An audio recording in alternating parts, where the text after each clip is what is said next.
Bonjour à tous, j'espère que vous allez bien. Alors désolé, ça fait une éternité que j'ai pas posté de vidéo et du coup j'en tourne une maintenant pour vous expliquer un petit peu tout ça. Alors déjà désolé pour la tête que je vous offre là parce que je dois avoir les yeux mais explosés, je suis fatigué là. Wouah. Mais bon, on va pas y aller par quatre chemins, donc si vous m'avez pas suivi sur mon autre chaîne outdoor ou sur Instagram, eh bien je me suis blessé au genou.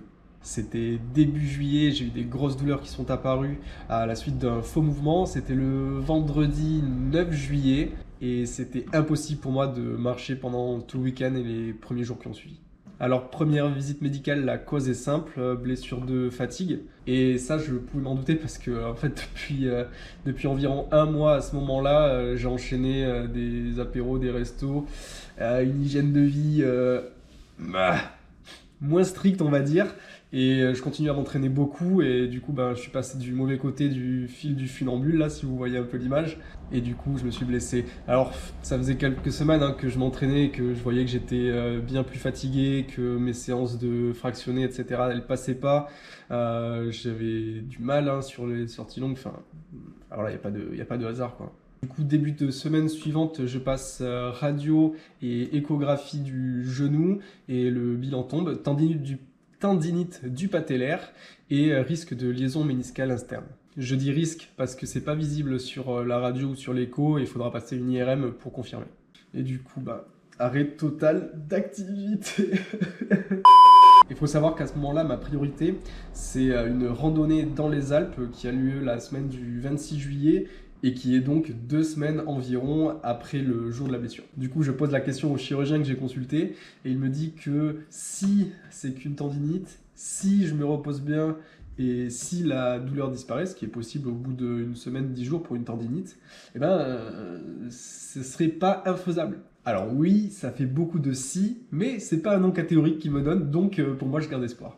Du coup, je mets toutes les cartes de mon côté, je m'envoie 15 jours de canapé, je ne branle pas une, je mets du chaud, du froid, je passe de la crème anti-inflammatoire, je mets des électrodes, la totale. Et là, au bout d'une dizaine de jours, je sens vraiment une belle amélioration. À ce moment-là, je marche presque normalement, la douleur est moindre, c'est plus une espèce de gêne que j'ai à ce moment-là. Et là, je pars à la rando, on décide d'y aller, alors je vais me servir des bâtons en fait comme béquilles pendant la marche. Je sens que mon genou est fragile, je ressens des gênes et des douleurs assez légères, c'est assez contenu pendant des descentes. Mais à part ça, mon genou, ça se passe bien. Malheureusement, la rando, c'était peut-être pas, peut-être pas une bonne idée. Juste après la rando au retour, là ça rechute un peu. J'ai le retour de douleurs qui apparaissent, mais un petit peu différentes qu'avant. Donc au tout début, quand j'avais vraiment mal, que je pouvais plus marcher, c'était très localisé au niveau du tendon, que ce soit au toucher ou au moindre mouvement, c'était hyper douloureux et c'était facile à cibler en fait. Alors que là, je sens une douleur qui va être plus profonde, plus à l'intérieur et plus centrée également dans le genou. Mais voilà, j'ai moins mal quand même, mais c'est pas la même douleur, elle n'apparaît pas forcément au même moment.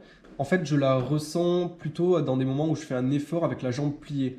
Du coup, par exemple, quand je vais débrayer en voiture, quand je vais monter des escaliers, par exemple les marches 2 par 2, quand j'oublie un petit peu que j'ai mal au genou et que je le retente, voilà, à ce moment-là, ça fait un peu mal. Et quand je me déplace en Vélib dans l'île, par exemple, vous savez, les moments où vous êtes sur le rapport le plus haut et que vous devez redémarrer après un feu rouge, là, voilà, sur ces moments où je vais devoir appuyer sur la pédale avec ma jambe gauche, c'est sur ces moments-là que ça apparaît.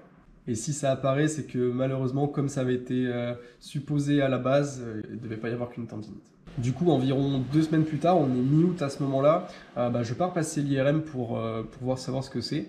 Et là, bonne nouvelle, rien de trop grave, j'ai juste un petit problème à la rotule. Du coup, qu'est-ce que je fais? Je vais encore accumuler du repos. Faut savoir que je pète un câble, parce que quand tu passes de faire plus de 10 heures d'entraînement par semaine à faire que bouger, faire pas mal de sport, à zéro, la bulle, c'est dur. Mais bon voilà, je me repose, je fais pas grand chose. Et après une semaine à faire de la plage et faire du gras en mangeant des restos tous les jours, je passe quelques jours en plus chez mes parents à pas faire grand chose. Et là, c'est l'amélioration. Après ces semaines à faire zéro effort, les gènes et les douleurs, elles disparaissent début septembre. Et donc le mercredi 8 septembre, donc il y a 3 jours, je reçois l'aval du chirurgien pour reprendre tranquillement, en douceur, les séances d'entraînement et les activités sportives. Du coup, je rattaquerai ce week-end doucement par du vélo et la semaine prochaine, j'ai réessayé de courir.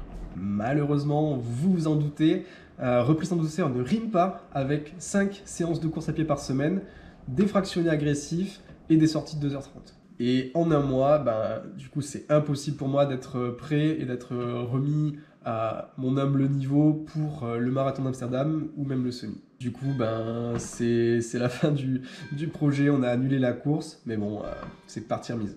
Du coup, ça me servira de leçon sur l'accumulation d'excès avec un enchaînement et des semaines assez chargées sportivement parlant. Même si je la prends pas là, je fais attention toute l'année justement pour ça. Mais voilà, un petit peu de laisser aller, voilà, ça a cassé. Je verrai donc aussi peut-être, j'étudierai certaines nouvelles pistes aussi sur l'alimentation pour voir si j'ai des choses à améliorer. Honnêtement, je sais pas trop.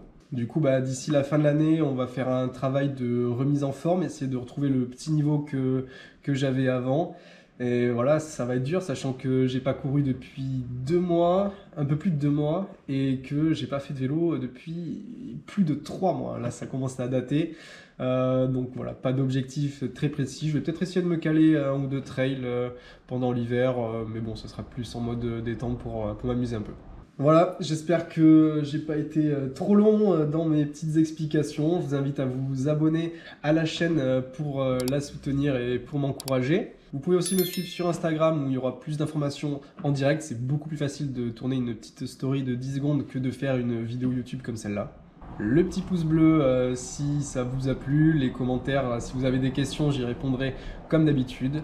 On se retrouve vite cette fois, je vous promets, pour une prochaine vidéo. Ça sera la présentation de mon équipement de cyclisme et la présentation du nouveau vélo que vous voyez par là-bas.